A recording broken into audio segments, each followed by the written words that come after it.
বাসায় চলো, বাসায়।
বন্ধুরা এখন বৃষ্টির ভিতরে যদি হাঁসেরে খাওয়াইয়ে না বান্ধে রাখি তাহলে দেখা যায় বৃষ্টির ভিতরে অনেক জায়গায় দূরে চলে যাইবো, নাহলে অ্যাক্সিডেন্ট হইবো, এই আর কি। তো এর জন্য ওদেরকে লড়াইয়ে নিয়ে আসছি, অনেক বৃষ্টি হচ্ছে, ওদেরকে খাবার খাওয়াইয়ে বেঁধে রাখবো।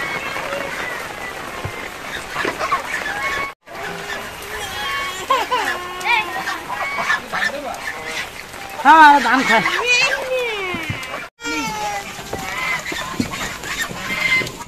রাজা রাজা রাজা আয় আয় রাজা রাজা ওই যে আরো বাইরে দিচ্ছে না বাটাইতেছি না, আটকালে বৃষ্টির মধ্যে কইগুলো কই যাইবো আর আড়াই যে ছোটগুলো আগে বন্ধ রাখছি, এখন বড়গুলো বন্ধ রাখছি।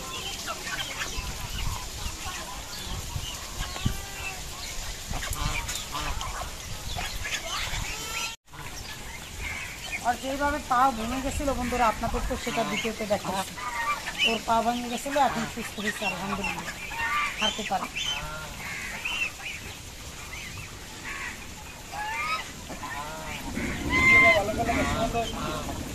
হ্যাঁ ওই যে এখনো হাঁটতে পারে, আবার ওদের সাথে আগের মতো চলতে পারে। এই যে দেখুন কেমন করে হাঁটে, এই যে কিন্তু হাঁটতে পারে ইনশাআল্লাহ।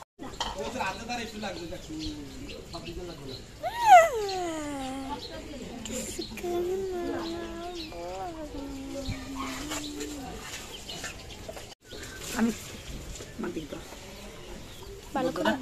অনেক বৃষ্টি হয়েছে তো এর জন্য হাঁসটা লড়াইয়ে আনলাম, তো হাঁসকে খাবার দিয়ে তারপর গোসল করে রান্না করতে আসলাম। আমি চিংড়ি মাছ ভুনা করব, এর জন্য দিয়ে দিলাম সরিষার তেল।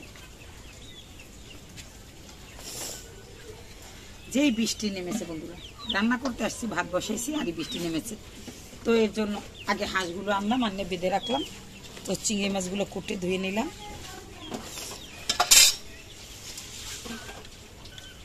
তারপরে ডাল রান্না করছি, সেটা আর বৃষ্টি তো শেয়ার করতে পারিনি। তো আমি চিংড়ি মাছটা ভুনা করার জন্য চিংড়ি মাছটা দিয়ে দিলাম।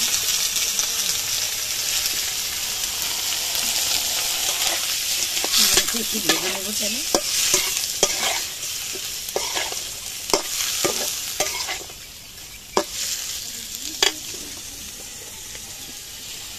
দিব পরিমাণ মতো লবণ, লবণটা দিয়ে দিলাম বন্ধুরা।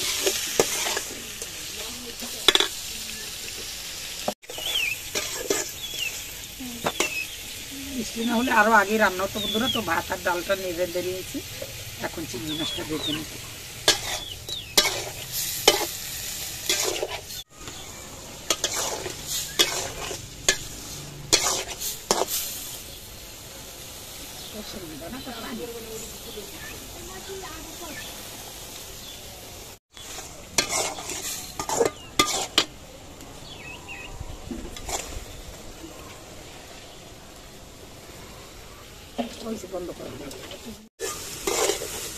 চিংড়ি মাছটা ভাজা হয়েছে বন্ধুরা, এখন আমি এটা উঠিয়ে রাখবো।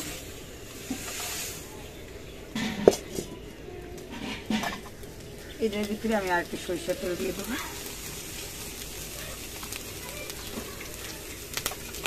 দিব পেঁয়াজ কুচানো,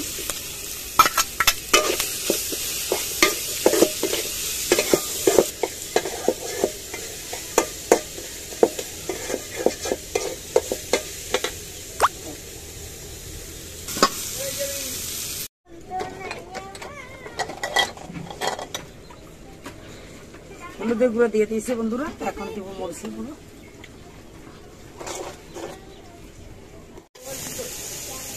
কাঁচামরিচ দিয়ে দেবো। আমি করছি, আমি জানি। আমি চিংড়ি মাছগুলো ভেজে রেখেছিলাম, সেটা দিয়ে দেবো।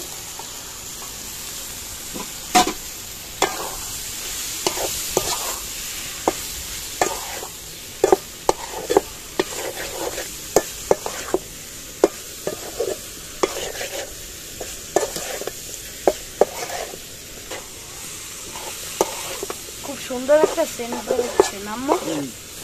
চিংড়ি মাছের নিজেরই একটা ঘ্রাণ আছে, তো এর জন্য আমি আর এটা জিরা টিরা খাই না বন্ধুরা, কারণ চিংড়ি মাছের একটা ঘ্রাণ খুব ভালো লাগে। এই জিরে টিরে দিলে আসলে ঘ্রাণটা নষ্ট হয়ে যায়, আমার কাছে ভালো লাগে না এর। তো এর জন্য আমি এভাবেই রান্না করি, ঠিক যেভাবে আপনাদেরকে এখন দেখালাম। তো আমি একটু পানি দিয়ে দেবো।